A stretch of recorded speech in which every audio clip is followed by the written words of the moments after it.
easy to get to, and bring your parents and come on down to Old Town at some point and see them in real life. And so this is one of our locations of the Art Exposed program. And with that, it's a unique thing because every 2 years it gets refreshed. So it doesn't get stale and old. Hi, Charles. Oh.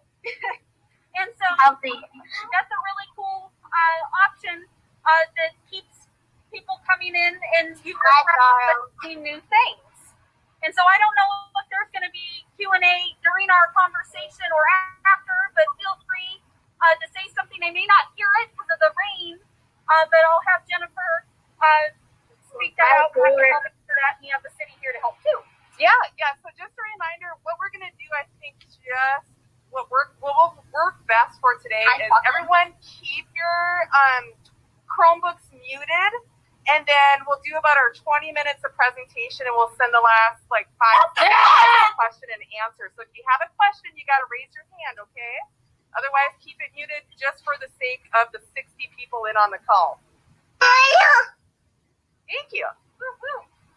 So you have, and I'll give you a little bit more background on the Art Exposed program. And Sarah, if you want to chime in, please feel free. Is that it gets replaced every 2 years to keep it fresh. The artist gets a stipend, and the art is for sale. So it's a really cool thing where the artist gets a major portion of the sale, and then the city gets a portion as well to help continue the arts in our area. So you may have been getting a copy of one of these, but hopefully not wet, that you can make art on your face. But you should be getting a little handout, and please feel free to take a peek at that and do some of the challenges on it. And so today we're going to transition into the 3 blue spires. And I don't know if you're able to get a little closer to it and show the whole piece. So this piece is by Jerry Newcomb. And this is really a unique piece because it's translucent glass. You can see my hand through it. And when the sun hits it, it's incredible. And what's really unique about this piece is that there's multiple layers of glass. And so we have this beautiful cobalt glass, but if we did multiple layers, you wouldn't be able to see it and be able to have that beautiful blue glow. So what he did is he put a couple layers of clear glass with it. And including some dichroic glass, which has a really cool sheen to it. That is so pretty. That iridescent. Say that one more time. It's I forgot the name. Yeah. Dichroic glass. Okay. And so a lot of glass artists use it. And what's also unique about his work is that he used a kiln to help melt the glass, and he used these steel frames to help create the shape.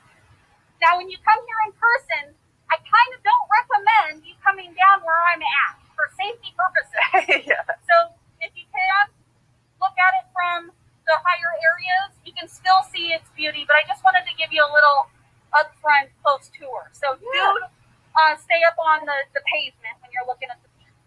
And so you can see here, this is the flat part of the piece, and it doesn't have the dichroic glass, but then over here, he also, when he melted the glass, he included different forms in it and textures, which mimic our local natural areas. Yeah, so as you can see, the spires move differently, similar to how people move, and how our river moves, and how the trees sway back and forth.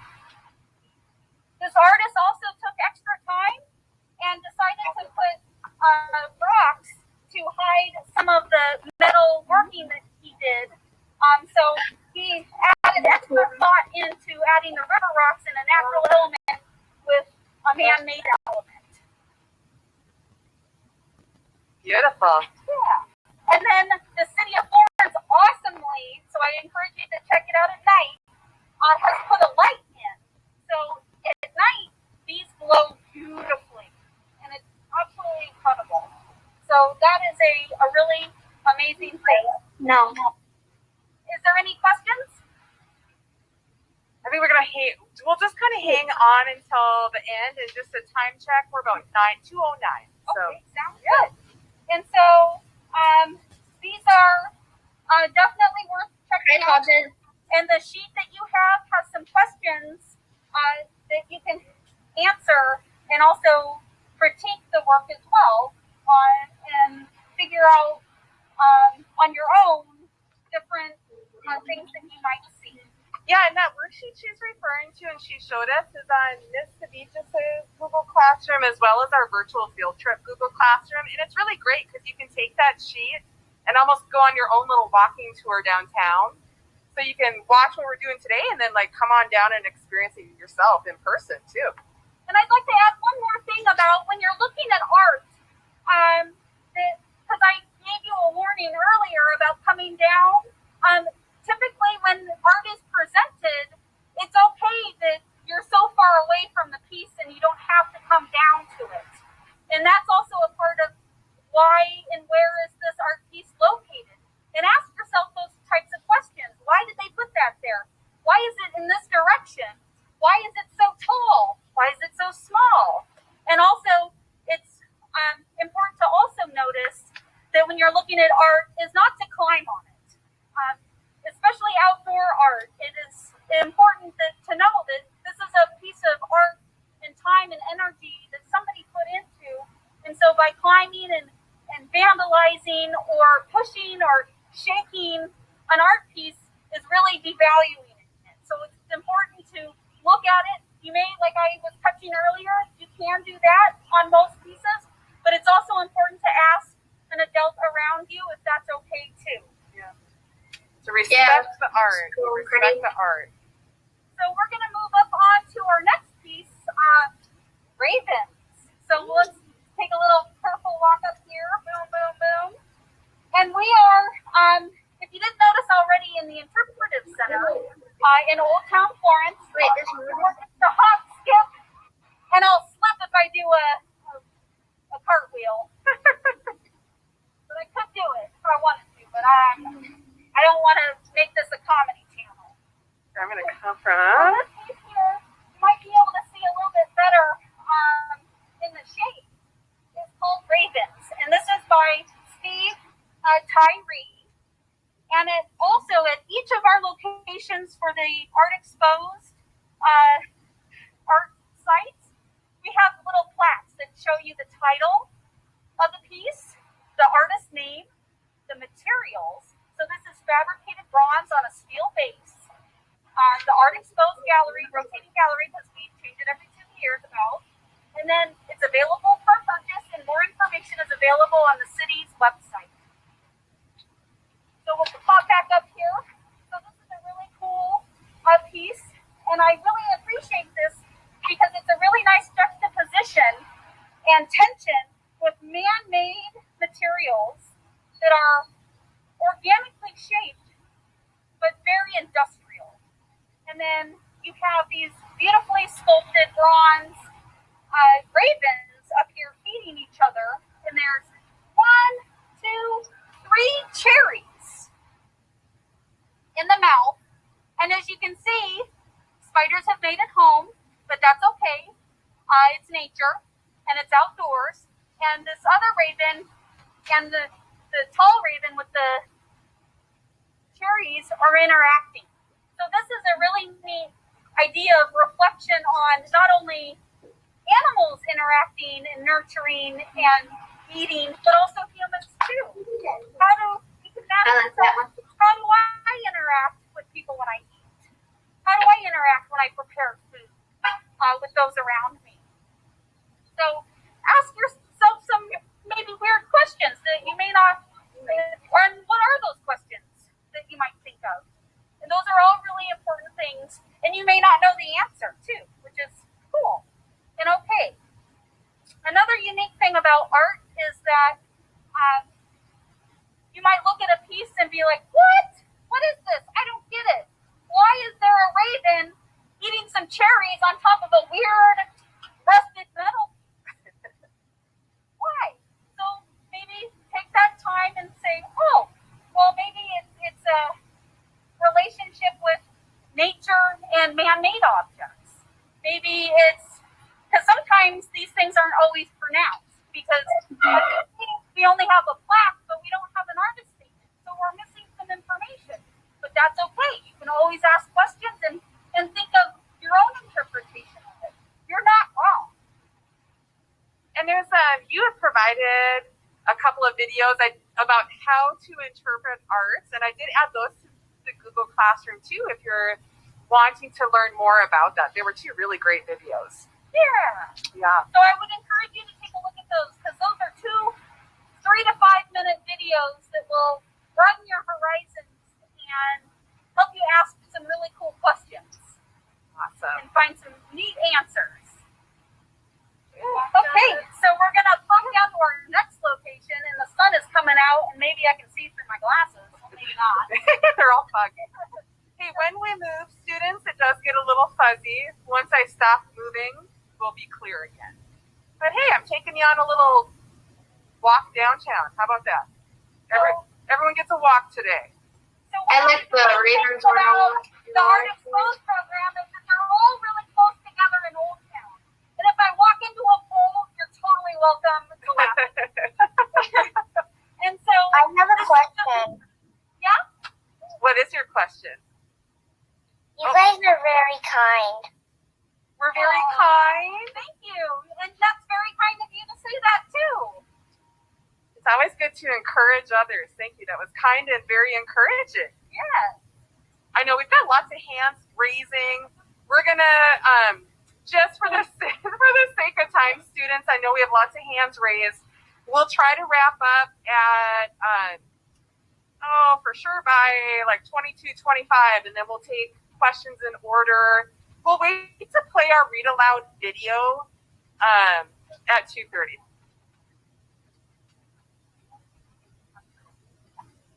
So we can do that. So we're going to do a little extra fun thing. And we have to go a little bit further because this is a really special piece that I think you guys will really love. Hey, you know what? I'm brand new to town, and when my husband and I first moved here this summer, I think was it installed this summer, the heart? Yes.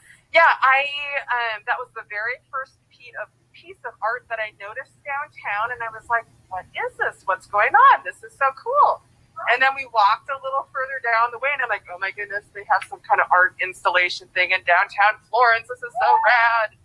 But yes, the heart piece I just think is so unique and beautiful, and it's the first one that I noticed in town this summer. And then one of the neat things about this piece is that you love Florence, we all love Florence, and it's also located in the heart of Florence. Yes. How perfect of a location is that? I love that it's amazing for this city. It's excellent advertising for the artist. I love that it's excellent for the community. Like a community member can purchase the pieces of art. It's a win-win. This whole, would you call it a project? One of your many projects is definitely a win-win. Oh, and look, everyone, you were just getting a tour of downtown today. And also it increases our civic pride, too, because now you know about these projects. And when you talk to your parents, your friends, your family, visitors, you can tell them tidbits of information, and they'll be wow. Yes. All right. So, do you all recognize where we are? There's the Winddrift Gallery. We're on the corner of Maple and Bay Streets. There's the dock area over there, and look at this amazing piece. Oh. That is so cool. So look how tall this is compared to me. I'm 5'5". This is like 5 feet. Wow. Pretty cool, huh? I'm going to zoom in on do you want to say something about who made it and what it's made of? So this artist, this is kind of unique because he likes his artist name a little different than our traditional way of telling our name. So this is by M.L. Duffy. I think it's his real name is Matthew. But his artist name is M.L. Duffy. This is Low Paulie Open Heart Ride. And this is also to the geometry of how the heart is put together. And it's made by water cut steel, aluminum diamond plate, and it has been welded together. And then on on the inside here, you can see through, is a red. Should I get my selfie stick in there? That'd be kind of fun. Can I do that? Is that allowed? Yeah, stick that in there. Oh my gosh! Oh my gosh, this is so cool. We're taking a tour inside of this art sculpture. Okay, that was fun. So, but it's important that when we showcase this and gave you that little sneak peek, that yes, you can touch it, but don't stick your head in there. I don't think your head will fit, and that's why I don't even want you to try. So you can put your hand in there and maybe go like this, but just be careful because sometimes you shouldn't do things like that. So this is a really cool piece, and one of the questions on that worksheet is to count how many are in the heart. So that's for you to figure out. Do you see what shapes the heart is actually made out of? Look at that. It's like Triangles. Triangles. That whole entire heart is a lot of triangles. And now you can come downtown and count how many triangles are making this heart. Hi, my mom and your daddy says that all this artwork is beautiful. And also, one cool thing sometimes to look at in art pieces is how is it put together? How did the artist do that? So if you look a little closer when you come in real life and on the video, you can see that there are stitch lines where this was all assembled. And so these are all little flat pieces that come together to make a shape. And that's also within the title of his piece, Paulie, is a heart that is made more into a geometric form so that it can represent a 3D object. And then one of the cool things about this piece is the artist is from Washington, D.C., clear across on the other side of the USA. And you might wonder, how in the world did this heart get here? Well, it was shipped in a really cool big old box. Boom, boom. And then we installed it. So it's kind of neat to also think of how did this get here? How did the artist maneuver transportation and all these other aspects that are involved with art creation? Definitely. And Yeah, I love this piece of artwork. trying to think of another thing. Oh, this is also a really cool thing about this artist. And then we'll walk around this way too to kind of show you the backside. Is that he makes a series of these types of art pieces, these low-poly geometric shapes that make a 3D look. And so he has multiple hearts around the country, and including even in Hood River and other locations which I don't know off the top of my head. Sorry, I'm late. What he's done, like our awesome library media services and being a good digital citizen, is that he made a hashtag for it so that people can follow along and take pictures of themselves, selfies, click, or just regular pictures with the art using those hashtags. So I'd encourage you to maybe think of what is that artist's social media maybe doing, and maybe help support your local artists and your friends that have that are art and support them in that way too. Awesome. Hey, I'm looking at the time. It's 2:23. Can we start some questions now? Because we have lots of questions. So either MB Dunn or Mrs. Craig, would you call on students in order of hands being raised? And students, I will just say, usually we try to finish up at 2:30 or play our pre-recorded read aloud. It is the read aloud is 6 minutes long today, and it's about Vasna, Russian artist who, what do you call it, where you feel the painting, you feel color. Synesthesia. Hey, sorry, I'm So late. that read aloud will be played after we get offline, but you can stay on for it. But right now, let's have Mrs. Craig or MB Dunn. Why don't you go through and call on students to ask some questions? Okay, so we're going to keep muted. You got to raise your hand, and we're going to go in order of hands raised.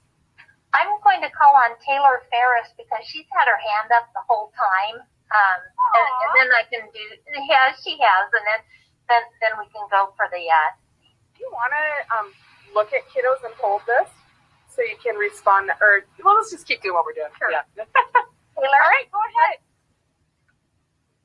How do they make those? Can you say that one more time? How do they make those? How did the artists make this? So, since I'm not the artist, I can't necessarily speak for them, but I can give you an idea from my perspective on what he did. So, tractor plate, diamond plate, is a common industrial product, and it comes in large sheets. And he took what it would be like a laser cutter with water, and he designed this and then cut all of these little spaces out, and he had taken the time to do the math, do the physics, to create a three-dimensional object from flat surfaces. So after he cut all these pieces out, he was like, oh man, probably I gotta fit this together.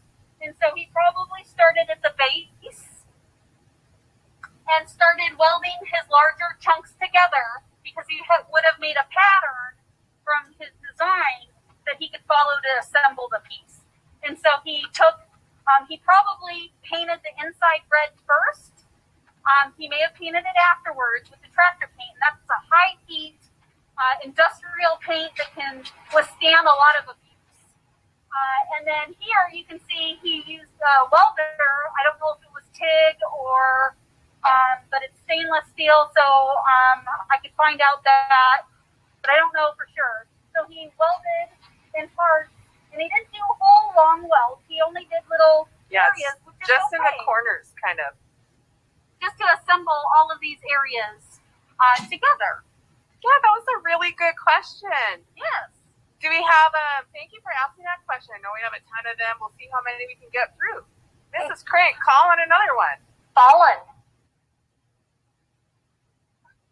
human. I'm actually near where that is. Really? Can Yeah. you see us? No.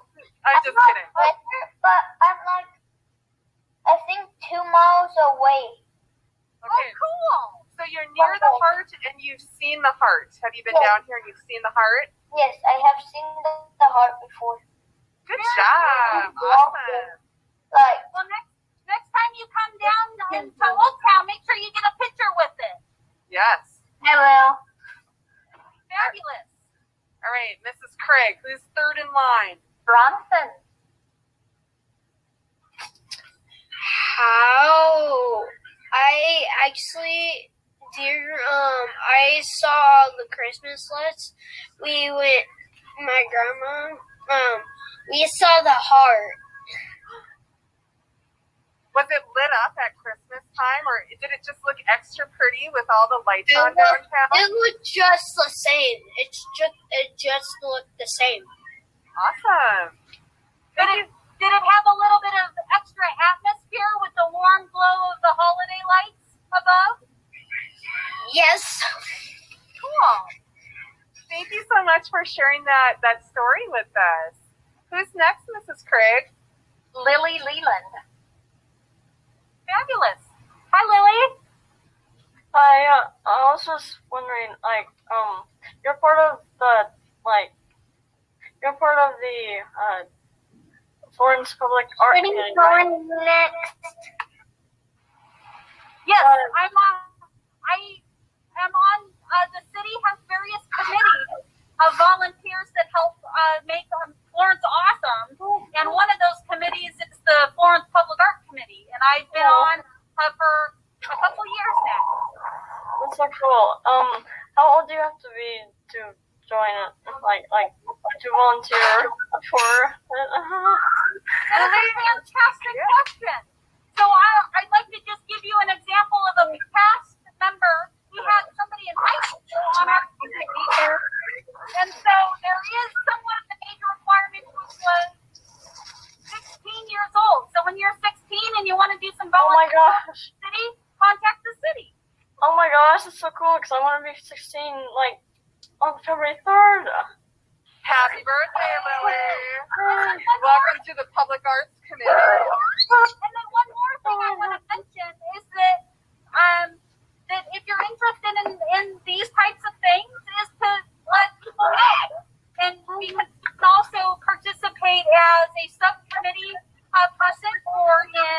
what is it called, the review committee to look at different things, and if you have ideas, send them our way. Hey, and I'm going to add on to that. You know, we always talk about being good digital citizens. You're talking about being a good digital citizen / Florence citizen, because good citizens get involved in their community. Good job, Lily. Mrs. Craig, do we have another question? We probably have time for like one more question. Okay, and if I could have everybody else mute themselves, I do have some hand raised. Let me see. There's Tyler Holverson. Fabulous. I was gonna say, never seen the heart before, but I probably will. Maybe later on. Cool. Good.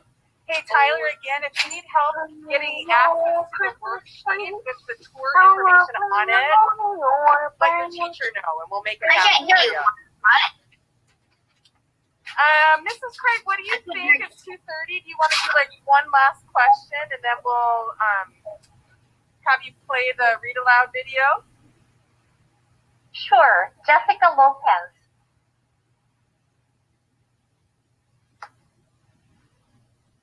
I really like all this artwork. Ha ha ha ha ha ha. Also tomorrow is my cousin's birthday. Can you guys say happy birthday to him, please? You bet we can. On the count of three. Happy birthday! Happy birthday! Happy birthday! Okay, that was a fun last question to end it on. Hey, let's have all of our presenters get in this view here. So students, we had almost 60 people in our virtual tour today, which was awesome. Let's all say thank you, goodbye, and then Mrs. Craig, I'm going to turn my camera off, and then we'll have Mrs. Craig play the video. So the count of three. Wait, is anyone grabbing over there? Hi, everybody. Hi, everybody.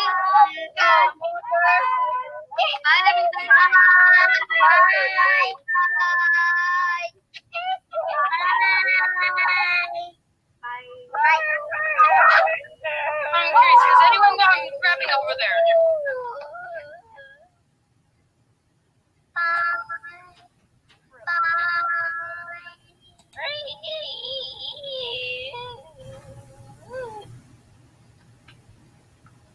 Oh well. Bye.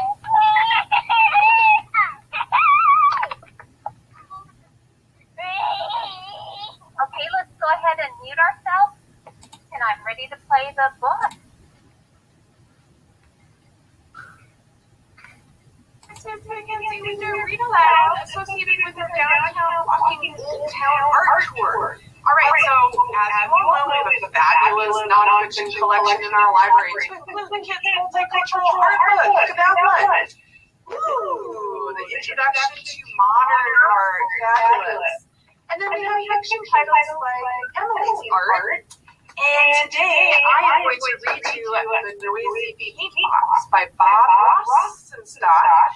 And this book is actually about a kiddo who has synesthesia, which means as this young student experiences art, sees art, he actually also hears it as well. This is a real thing. Okay, this book is fabulous.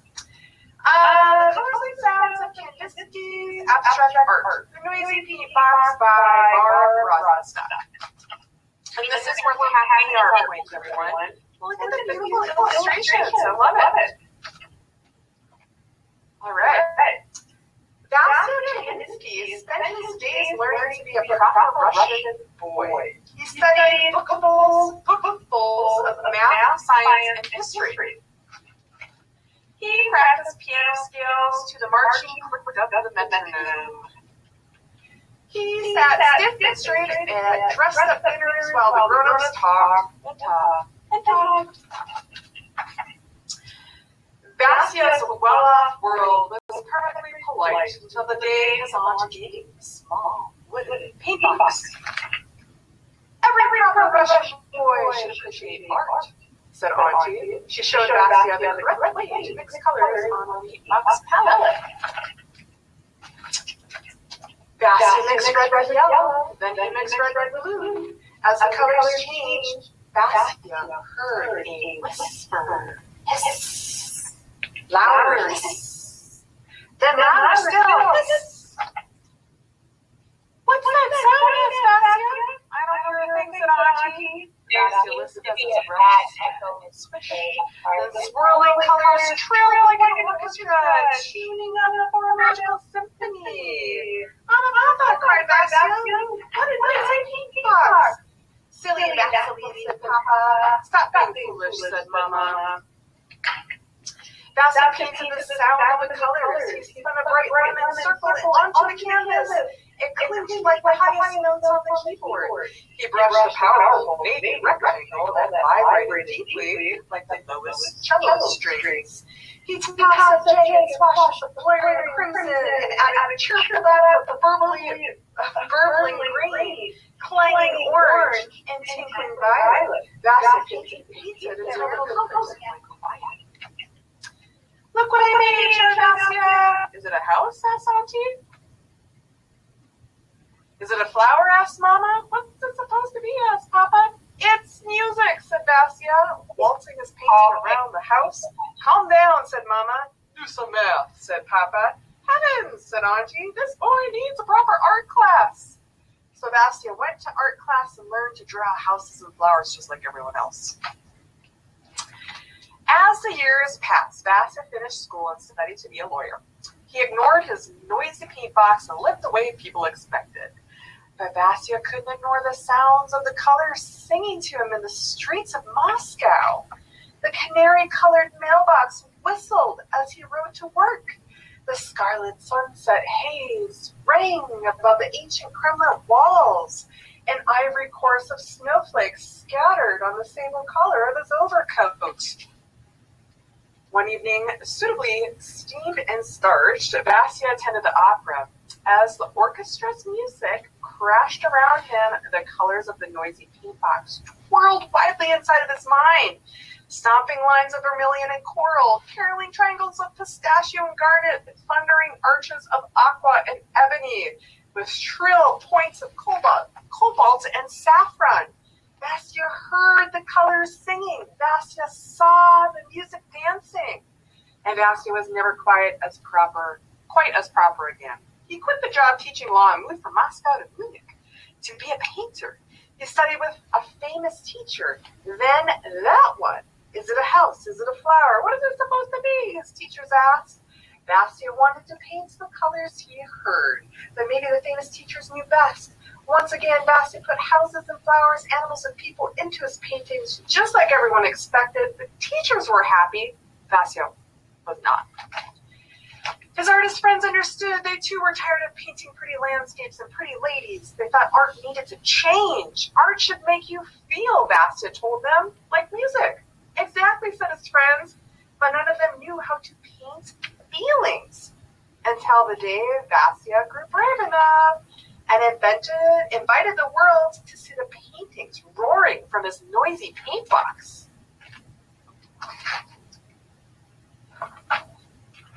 Snapping cerulean points, crunching crimson squares, whispering charcoal lines, Vastia made these paintings after the music he loved. Improvisation, composition, accompaniment, fugue, movement, and simply 3 sounds.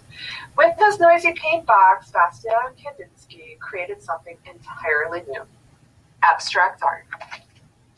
It took a long time for people to understand. Is it a house? Is it a flower? What's it supposed to be? It's my art, Vastia answered. How does it make you feel? The end. Thank you.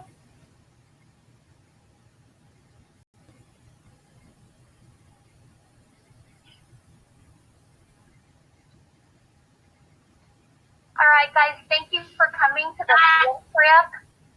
I will see you guys next week. Bye.